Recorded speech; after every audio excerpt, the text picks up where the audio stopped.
So we're gonna make a thing called chicken cacciatore today. Chicken cacciatore.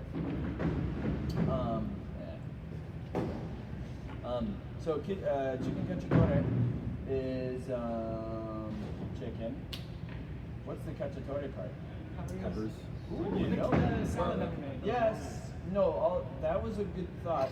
But what? I don't know if we Braylon or Izzy or Cucumbers. cacciatore. Cacciatore Potato. Duck. Oh, potato. Hunter's chicken. Hunter's chicken. So here's the I'm gonna set up here's the story. Here's the story.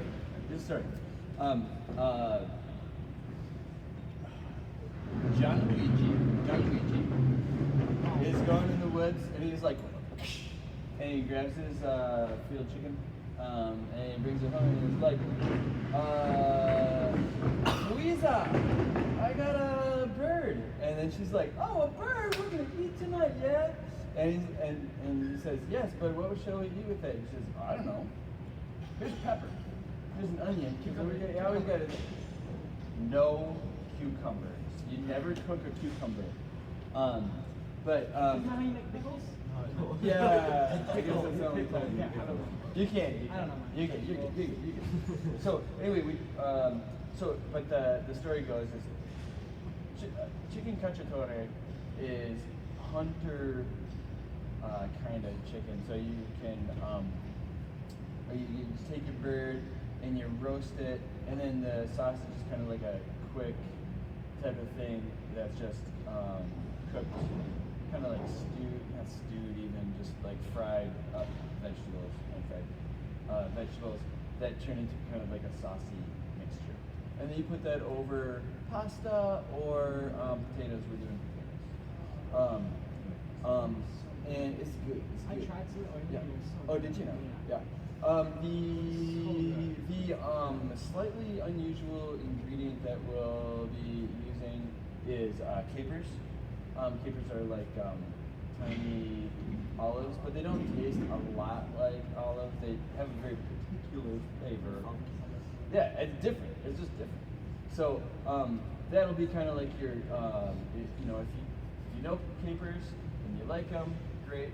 If you know capers and you don't like them, today you're going to grow individually just a little bit. Okay? And so this is the process. Thank you for bringing towels, guys. No problem. Bravissimi. You only need one, probably. If you have a, did any of y'all bring an apron? Because I tell you, I forgot mine If today. you have an extra one, I wear it. the other class. Huh? If you have an extra one, I can wear it. I don't. Okay. Yep. The other class, there was 3 people that came up with aprons in the other class. I was kind of like, all right, they're on board. I like My that. memory is not good enough. Did anybody bring any containers? Okay, that's all good. Okay, so those would be kind of nice to have around. It'll just make it a little easier. Sometimes you want to take it to go, you're not hungry or something like that. You want to eat it later. All right, so I'm going to continue talking. You guys got to hear all these details. I have a tray. I have a tray. Ken, you don't want to just film me. It might be a little easier that way. I have a tray that is like a big silver cookie tray. Okay. That cookie tray is going to be where we put the chicken. So can I have some okay. You guys are chicken people. You can just stand there, continue to stand there. But we're gonna put the chicken on some parchment paper, which will just reduce the amount of stickage and help us keep it clean, or help make the pan not get so dirty, hard to clean. Let's do it. Doing a great job. Okay, so I know it's strange that you get a screen involved and everybody's like, "Whoa, look at that." It's like a YouTuber. It's not. I know it's not interesting. Here we go. Ready? Okay, so you're gonna put. I forgot the tray in the kitchen, but we'll put the cookie tray. We'll put the chicken on the cookie tray, and and then we just put the skin sides up. Okay. Skin sides up. Skin, Skin up. Where is the chicken? And well, getting there. I'm just gonna do all of the explanation first, and then you guys are gonna try to remember together Okay. all these things. Just because there's a lot of steps, and I can't really stop you all at the same time. So we're gonna put the chicken sides up, and we're gonna bake that chicken. We gotta make sure that the oven is still on when we go back there. Don't forget to say, hey, Senior Duick, please check that the oven is still on. Salt and pepper on the chicken, and we want the skin sides up because we want the skin to get all crispy and like more flavorful, brown it up. You know what chicken breasts are for? Chumps. Yeah, I said that. Chicken breasts for chumps. You know why? You know why? Because they are just a big block of protein with virtually no flavor. Because you know where you get flavor? Fat. Because fat's good. And all those people that say fat is bad for you or fat makes you fat, they're wrong, and you've been missing out on life by not eating fatty things. They're good. Butter's good. So the chicken is gonna get really juicy and crispy on the top. There's our bird. While that's baking, probably for like 25, 30 minutes, we get it at 210, so we have to be thinking about where we're at. While that's going on, we want to be making first the potatoes. What's first? Potatoes. Potatoes, okay. Some people made the sauce first, last period. So we're going potatoes first. Roughly, we'll be taking,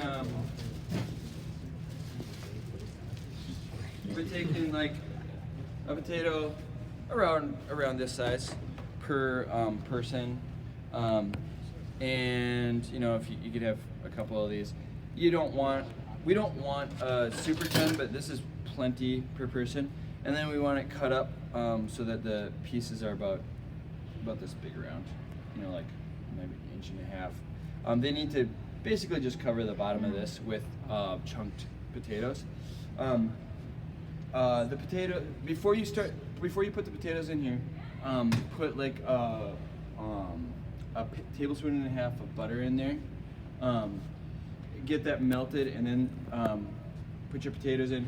Forget to say wash the potatoes in the water bucket that I'll have here in a few minutes that you guys will get. Wash the potatoes and then chop them up over here. This is our chicken station, just to keep the meat away from the other areas. Okay, so we got the potatoes in here. Finn, don't talk. I could think of a more creative way to say that, but okay, all right.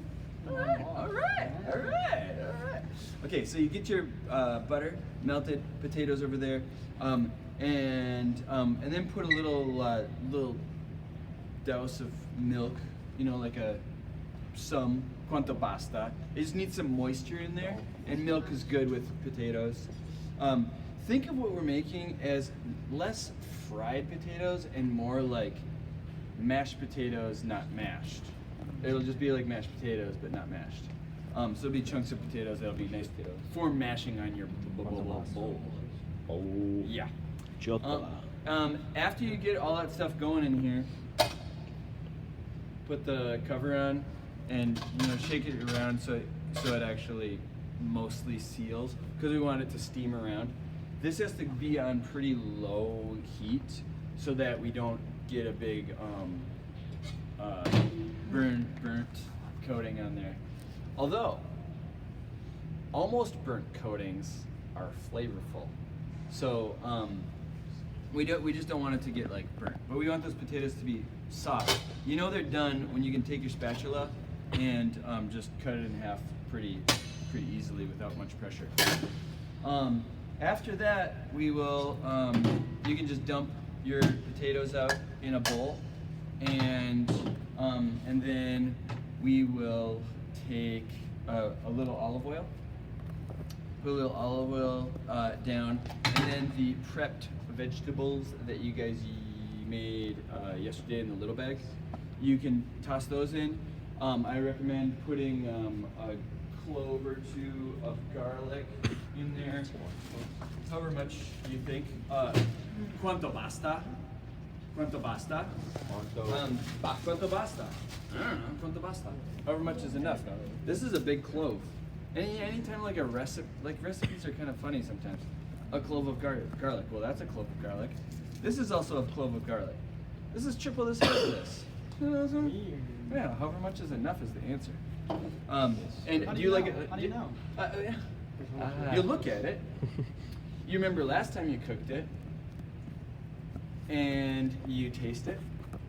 All those things are going to inform you as to, is this enough of whatever? Like so with the potatoes, if they don't turn out perfectly, I'll try to help you make them turn out perfectly. But if they don't turn out, then do it a little different the next time. You want a little oil in here, and then I kind of like chunks of garlic, but you could make them small. Like kind of small or chunky. Toss that in there with the olive oil, and then your peppers, onions, whatever else is in there. Not cucumbers. They don't really fry out nice. Put that in there and just kind of low simmer it. And then I have some tomato sauce, crushed and stewed tomatoes. You can toss a little bit of that in there. And so that'll just be kind of like a chunky sauce. And then I thought of you guys this morning. I thought while I was eating my breakfast and drinking my coffee, I was thinking, you know, it'd be good. Coffee. No, I was drinking it. I was drinking the coffee, and I was thinking, you know, it'd be good. Some oregano for my garden. So I went out to my garden and clipped a lot of oregano. Now I have a lot of oregano for you. However much you need, quanto basta, is how much you should put in there. And then I got some capers, and you should put the capers in there towards the end, the oregano towards the end of the sauce. By that time, the chicken should be done, and you can plate it. I recommend potatoes first, and then the sauce, and then the chicken on top. Remember how you guys had pears yesterday? Yep. You're gonna have pairs of pears today. Format here? 4-person pair. Sorry, ladies. Yeah, what are they? How many? Very simple. I thought you were cool. But now you're like disparaging the women. Wow. Wow. Okay. And that's how easy it is to get canceled. You're I out don't of want to be here. in part. You're out of here. I don't want to be in Yeah, you can. Throw in the towel. Okay. Cancel. Yeah, throw in the towel. I don't want to get Just put it over there. Yeah. Okay. So and we were missing Bowden and Michael, right? Yep. Were they in a pair? Were they a pair? No. No. Okay. So you guys got it? Oh. Can you handle another concept or no? Let's just get going. Let's get going. Okay. So that's chicken area. Alright. Where the This chicken is cooking area. Right there. And yeah, you have everything you need. Oh, we can. I don't know if you can pause that, but maybe it would be good to pause it for right now. Just 2 videos then, just 'cause you did? 'Cause I don't know how. Yeah. Alright.